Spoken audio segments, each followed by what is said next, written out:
So as I mentioned, we're going to have one of the most exciting presentations now about the European Space Agency for the first time in this region.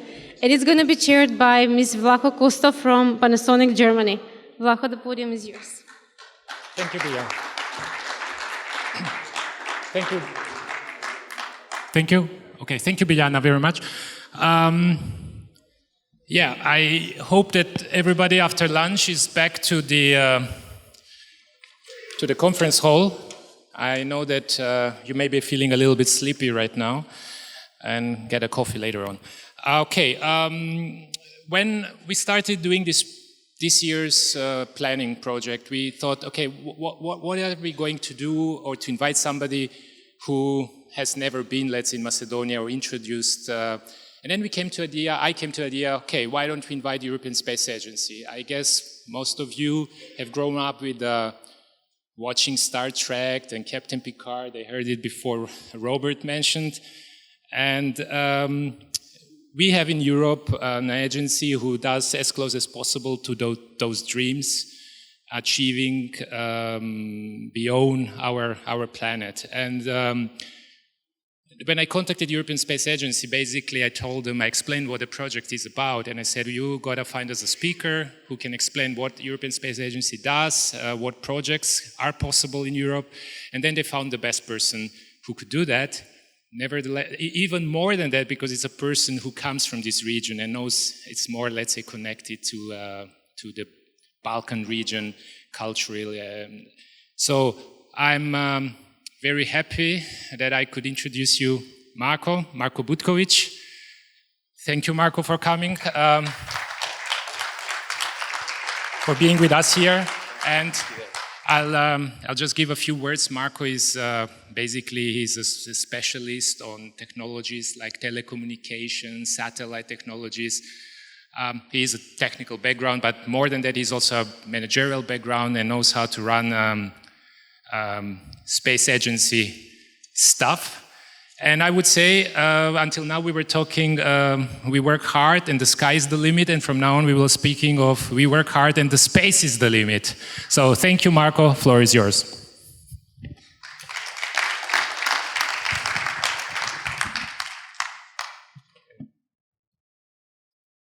So first, thanks for having me here. As Vlaho pointed out, this is first chance for me to give this time presentation in one of the countries of former Yugoslavia.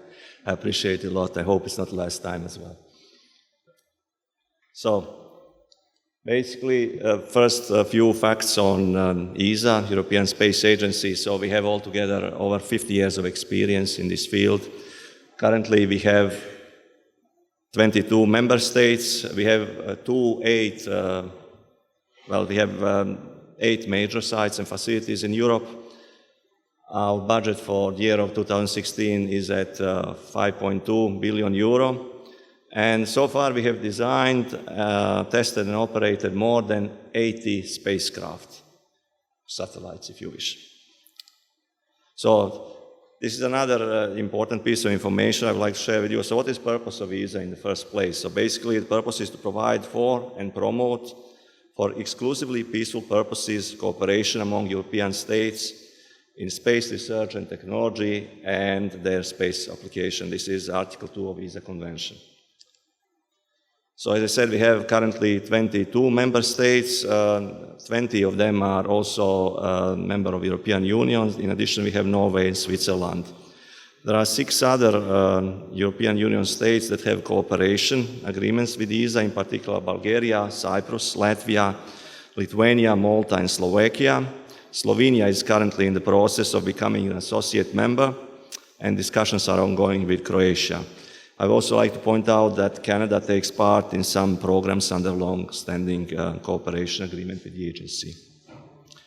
So we have several different areas of activities, in particular space science, human space flight, exploration, Earth observation, launchers, navigation, operations, technology, and telecommunications. Only space science is a mandatory program, and all others are a la carte. So you can see here ESA locations worldwide. As I said before, we have 8 major sites and then many offices all over the world. Again, this is breakdown of our budget for 2016 based on activities and programs. And this is breakdown of budget by domain. These are our staff. So currently we have 2,233 staff from all member states. We have 10 directorates, accordingly 10 directors as well. Some of them have just been recently appointed. And then I would like to say a few words now about ESA and European space sector. So you can imagine that ESA member states, they finance about 50% of total public space spending in Europe. So it means 50% of total public space spending in Europe comes from ESA member states. And this is due to cooperation between ESA, European Commission and national space agencies. So another interesting fact is that European space industry sustains around 35,000 jobs already. And we are, of course, successful in commercial arena with market share of telecom and launch services. Another interesting fact would be to mention that the European scientific communities are world-class and attract international cooperation. Okay, so about ESA's industrial policy, so about 85% of ESA budget is spent on contracts with European industry. So this is the target that we have to achieve. So we need to ensure that member states get a fair return on their investment.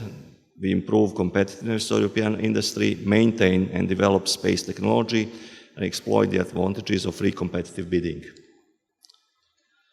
Furthermore, we have fostered several commercial operators over the last 20-30 years. So I would like to mention in particular in the area of meteorology, EUMETSAT, in the area of launch services, Arianespace, and in the area of telecommunications, Eutelsat and Inmarsat. So our governing body is ESA Council. So they meet every 2 to 3 years at ministerial level to discuss various policy issues. Okay, last council took place 2014 in Luxembourg, and the next one is scheduled to take place in December this year.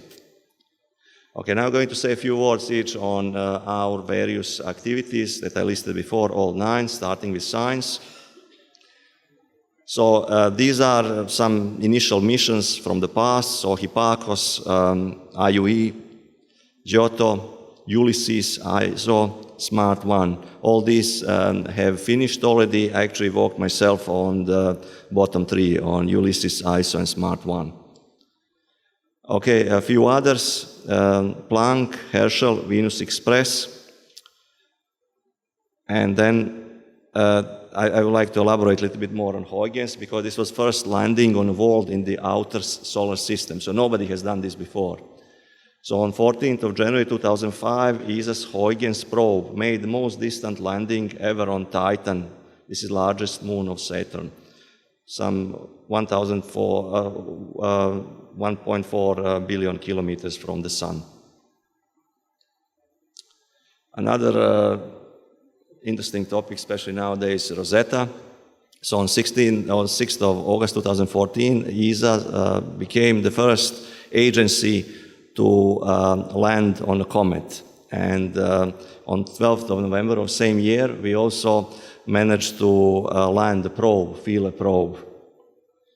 So this is, as I said, we were the first ones to have achieved this, and this basically cannot be taken away from us. So a few words on current space science missions. So we have Hubble, which is predominantly NASA missions, but we have our contribution there as well. SOHO, which is another NASA cooperation. XMM Newton, which is operated from ESOC Darmstadt, where I work. Cluster and Integral as well. So these 3 are still happily flying. So then we have Mars Express, which was launched 2003 and still orbiting Mars. It's studying Mars itself, its moons and atmosphere. Rosetta, as I just said, first long-term mission to study and land on a comet. Gaia, which was launched 2013, still flying. And the target of Gaia is to map 1,000 million stars in our galaxy. Actually, just a few weeks ago, the first map produced by Gaia was released. Some of you might have seen this. And also last one of this kind launched 2015, LISA Pathfinder. The goal of this one is to test technologies to detect gravitational waves. Few upcoming missions are those under preparation. So WEPI Colombo, which is to be launched actually, probably 2017. Then Cheops, scheduled for launch 2018. Solar Orbiter, which is scheduled for 2018. And James Webb Space Telescope, also scheduled for 2018. Actually, that one is to replace Hubble. Then we have Euclid. Its target is to probe dark matter, dark energy, and expanding universe. It's to be launched 2020, JUICE 2022, Plato 2024, Athena 2028, and there is another mission that still needs to be given formal name. Currently it's called Gravitational Wave Observatory, which is scheduled to be launched 2034. Okay, now all these science operations need to be managed from somewhere, and that place is called ESAC, European Space Astronomy Center, near Madrid in Spain. So it's ESA's Center for Science Operations. We perform science operations from there, which include interface with scientific users, mission planning, payload operations, and data acquisition, processing, distribution, and archiving. Now, a few words on another important program, which is Earth observation. So we are pioneers in Earth observation. We've been dedicated to observing Earth from space ever since the first launch of our first meteorological mission, which was Meteosat-1 in 1977. Then there were a few other missions, ERS-1, ERS-2. They have both been terminated meanwhile, and NBSAT, which finished 2012. Okay, these activities also need to be managed from a dedicated center. In this case, it's ESRIN in Frascati in Italy. So it's a center for Earth observation, where operations and exploitation of Earth observation satellites are managed. It's worthwhile mentioning that the world's largest database of environmental data for both Europe and Africa is managed from ESRIN. Now, a couple of missions from Earth Explorers family, in particular Gorczy's MOS Cryosat, whereas Gorczy finished 2013. SMOS was launched 2009, still flying, Cryosat 2010, Swarm 2013. There is another one called ADM Aulus, which is to be launched soon, EarthCare, which is currently scheduled for 2018, and Biomass, which is scheduled for 2020. Then, of course, we have meteorological missions as well, in particular Meteosat third generation, METOP, consisting of METOP A, B, and C. So METOP A was launched 2016, still flying. B was launched 2012, and C is scheduled to be launched 2018. So furthermore, another role of our Earth observation directorate is global monitoring for safer world. To this end, I would like to mention in particular Copernicus program. So it's an Earth observation program for global monitoring for environment and security. So far, we have launched 4 Sentinel spacecrafts, and there are 3 more to be launched next year in the beginning of 2018. Okay, now a few sentences on technology. So space technology. So these activities are normally carried out at our center in Netherlands, ESTEC, European Space Technology Center. So the idea is to transfer technology from space to non-space applications, so-called spin-offs, and bringing innovations from outside the space sector to use in design of new space systems. And of course, we actively support creating space incubators across Europe. So ESTEC is the incubator of European space effort, and this is the home also to the Directorate of Technical and Quality Management, which is responsible for longer-term technology development for new ESA and European missions. Okay, to this end, I would like to highlight the role of PROBA mission. So PROBA satellites are part of ESA in-orbit technology demonstration program. So they are rather small but quite important in terms of technology testing and development. So far 3 of them have been launched, namely PROBA-1 2001, PROBA-2 2009, and PROBA-V 2013. And there's a 4th one in the queue, which is PROBA-3 to be launched 2018. Now, short overview of telecommunications. So we are also a pioneer in telecoms in Europe. So 1968, we started developing telecommunication satellite. The first one was launched 10 years later, 1978. And then in 1989, we launched Olympus, and 2001, we launched Artemis, which is still flying. So another important aspect of ESA is to ensure competitive and innovative industry, and this is also promoted in context of ARTES program. So there are a couple of partnerships there, such as AlphaBus, Small Geo, and Spacebus Neo. Also EDRS, which is European Data Relay System, and SAT AIS, Electra Quantum, etc. Okay, then it's important to highlight the role of European Center for Space Application and Telecommunication, where all these activities are managed from. So this is at Harwell in UK. Okay, navigation. So a key word there is Galileo, so I'm not going to elaborate too much on that. So we can say that Galileo is currently under deployment, full deployment, which started 2014. And target is to have full operational capability consisting of 30 satellites, which is to be reached probably next year or following one at latest. So also there is a collaboration between EGNOS and Galileo. So human spaceflight, I guess this is one of the coolest topics that you are interested in.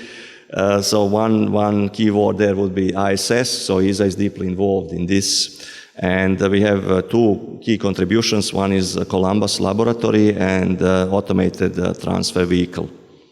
And also there are some other elements that have been delivered by ESA, such as Cupola Node 2 and Node 3. This is a relatively new program in this area, European Service Module, which is based on ATV. So it is ESA's contribution to NASA Orion spacecraft that will send astronauts to the moon and beyond. So the first mission for the complete Orion spacecraft will be unmanned flight to the moon and back, currently planned for next year. So this was first generation of ESA astronauts, so some of names perhaps ring bell with you.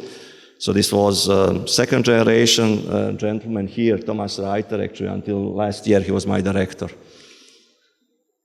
So he's probably one of the most famous European astronauts. And there is next generation as well, consisting of 6 people altogether, 5 gentlemen and 1 lady. And 5 of them have already flown. A 6th one is scheduled to fly later on this year. So robotic exploration, so that's the latest highlight, if you wish, ExoMars mission. Just yesterday, we successfully managed to inject ExoMars orbiter into a planned orbit around Mars. And then there should be follow-up mission in 2020, and the target of that one is to send a lander to Mars. So for that one, we need the orbiter as data relay. As I said yesterday, we successfully deployed the orbiter, which basically enables the mission in 2020 as well. Okay, basic tools, launcher and operations. So European launcher family, currently consisting of 3 launchers, Ariane, Vega, and also Soyuz, all 3 launched from Kourou. Kourou is Europe's spaceport in French Guiana. And of course, there are a few launchers in pipeline under development currently, such as Ariane 6 and Vega C. Okay, another interesting project is IXV, which was launched 2015. And the idea was to test a couple of technologies, for the follow-on mission, which is called Pride, which is to be launched in near future. So this is a place where I come from, Missions Operations, ESOC. So it's a Center for Missions Operation and Ground System Engineering. So we are responsible for preparation and execution of combined ground and space segment operations, mission control systems, ground stations, operational communication computer system, and operation of spacecraft and ground facilities. Another interesting program, which is also run from ESOC, is Space Situational Awareness. So it's an initiative that aims to provide Europe with services to protect satellites and Earth. So one typical topic there would be space debris, for instance. Okay, and a few words on international partners. So we have strategic partnerships with USA, Russia, and India, and long-standing cooperation with several other countries. With regard to cooperation with non-member states, we would recommend to contact ESA External Relations Department. ESA and European Union, so European Union and ESA share a common aim, which is to strengthen Europe and benefit its citizens. And cooperation with the EU formally started 2009. It's based on Lisbon Treaty. Okay, so that's it.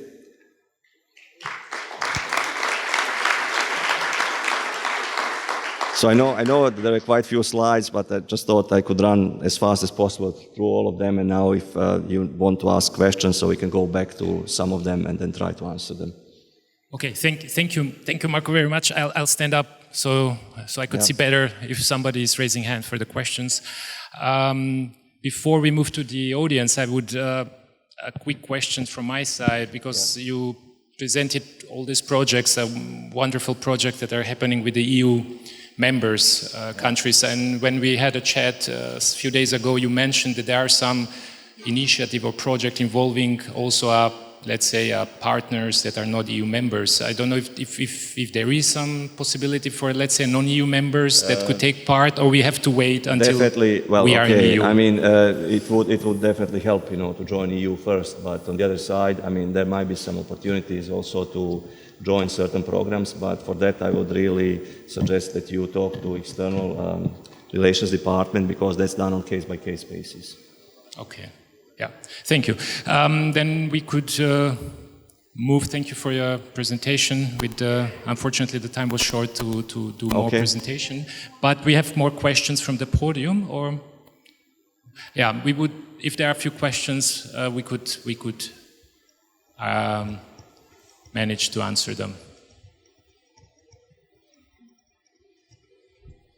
When we discussed your panel, you told us that Macedonian IT companies can provide outsourcing services to the European Space Agency, or maybe think about working with the European Space Agency in the future. Is there any way that we can get in touch through you with this platform and provide opportunities for the Macedonian IT sector to work for the European Space Agency? I mean, to repeat the question, I mean, I don't get it really. I mean, the mic is a bit distorted. Yeah. Maybe you can repeat the question. Yeah, shortly. Okay, so is there any way for the Macedonian IT companies to collaborate with the European Space Agency? Well, okay, I mean, as I said, I mean, I cannot answer this question formally, so what could be possible perhaps is to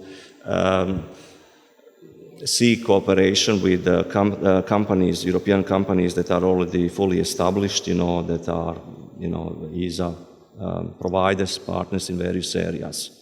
So I could imagine if, for instance, you will have a big European company active in space sector, opening an office here. So this might be an entry point. But as I said, for formal answer, really, I would suggest that you talk to our external department. So I guess it would be one of the ways, knowing who already cooperates. So let's say European-based companies cooperating, and then they're free to cooperate with somebody else. There are many of them. There are many of them. Probably with some agreements, they could cooperate with an external companies. I mean, they could perhaps be subcontractors, something. Exactly. Okay, but, Good. Any other question from the audience? You could ask other things, because actually I didn't mention that. I'll answer that. Marko is the head of the Near Earth Service Section in the European Space Agency. So sorry that I didn't give you a title before, but he's originally from Croatia. I saw, Kostivanovski, NLB Penzinski Fond.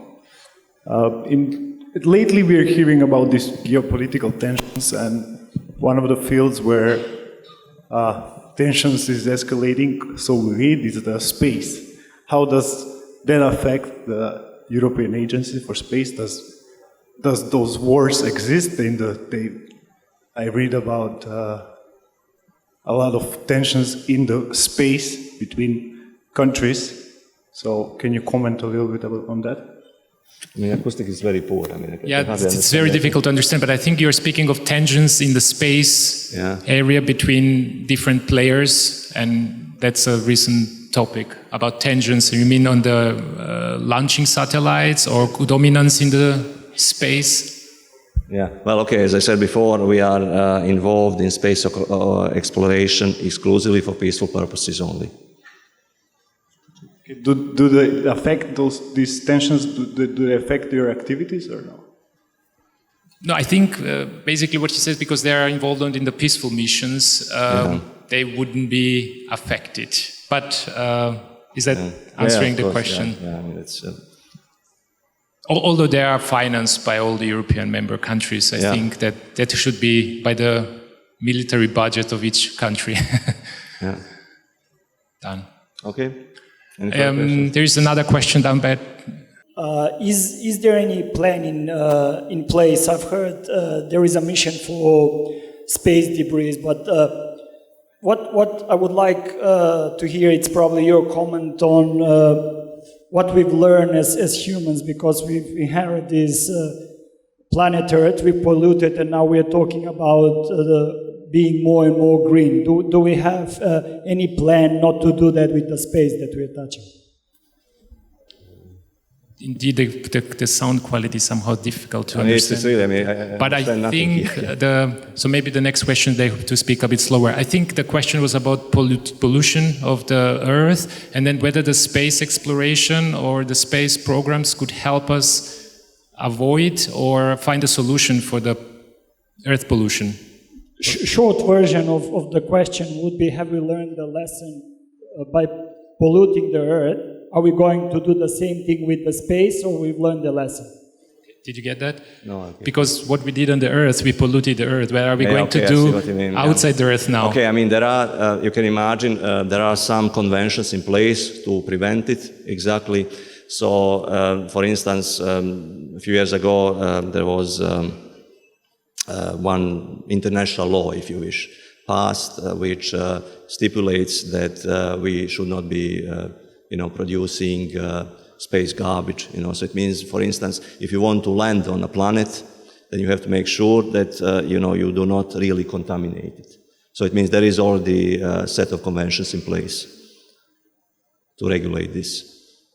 I mean, just to give you an example, I mean, at the end of last month, I mean, Rosetta landed on Comet, and before that, spacecraft was pacified, so it means it was switched off, in order to make sure that, there is no contamination. There was a question there in the corner, then we come back to you. Maybe if you could just a bit further from the microphone and slower. Yeah. Hello? Okay, wow. My question was also about space junk.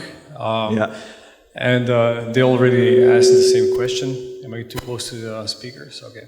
But I'm going to give it a twist. I'm also concerned, curious to know what happens when there is already a lot of debris in space. Does it tend to consolidate, to join up together, and does it pose some kind of danger?